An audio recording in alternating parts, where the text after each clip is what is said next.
یہ بات ہمیشہ یاد رکھو کہ دنیا کی محبت سے رب نہیں ملتا، لیکن رب کی محبت سے دنیا اور آخرت دونوں مل جاتی ہے۔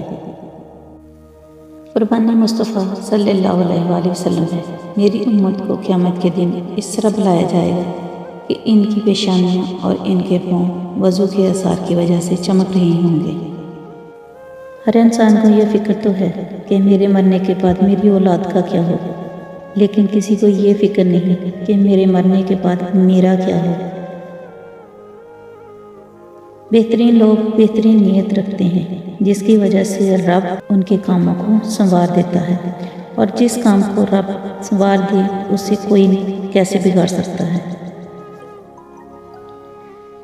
اگر سجدہ نہ ہوتا تو ہم ان تمام دکھوں میں گر کر مر جاتے جنہیں ہم اللہ کے سوا کسی سے نہیں کہہ سکتے۔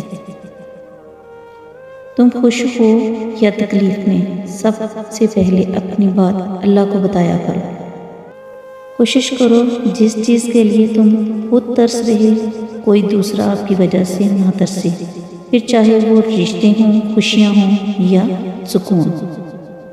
انسان جب تکلیف پر رونے کی بجائے محض مسکرا دیا کرے، اس وقت سمجھ جایا کرو کہ وہ صبر کے آخری درجے پر ہے۔ بدلنا کون چاہتا ہے، مجبور کر دیتے ہیں لوگ۔ وہ لوگ درد سے گزرے ہوں گے جن کے ہمدرد اپنے وعدوں سے مکرے ہوں گے۔ قبر کے باہر یا قبر کے اندر کسی ایک جگہ تو مشقت اٹھانی پڑے گی۔ زندگی جن لوگوں کو خوشی نہیں دیتی، ان کو تجربہ دیتی ہے۔ انسان لحاظ میں اتنی باتیں اپنے اندر بھر لیتا ہے کہ آخرکار ایک خاموش آتش فشاں بن جاتا ہے، جو یا تو خود کو کھا جاتا ہے یا پھٹ کے کسی اور کو۔ خاموش رہا کرو جتنا ہو سکے، اس میں نجات ہے، کیونکہ سب سے زیادہ گناہ انسان سے زبان کرواتی ہے۔ محبت سے دور رہی، یہ آباد جگہوں کو کھنڈروں میں بدلنے کا ہنر رکھتی ہے۔ مفلس کے بدن کو بھی ہے چادر کی ضرورت۔ اب کھل کے مزاروں پہ یہ اعلان کیا جائے، جنت کی چابیاں سڑکوں پر پڑی ہیں، لوگ پریشان ہیں کہ حج مہنگا ہو گیا۔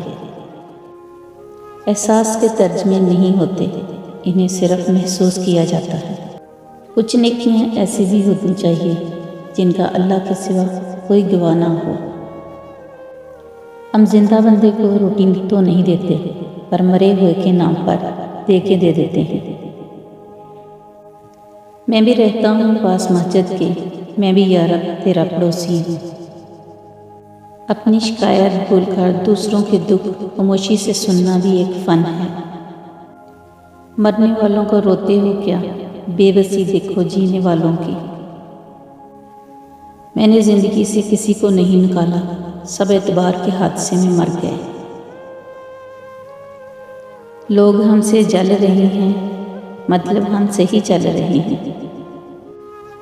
لوگ حسد آپ سے نہیں بلکہ آپ کی زندگی میں موجود سکون، خوشیوں اور بے شمار نعمتوں سے کرتے ہیں۔ ایک غلط انتخاب آپ کے چہرے کی رونق چھین لیتا ہے۔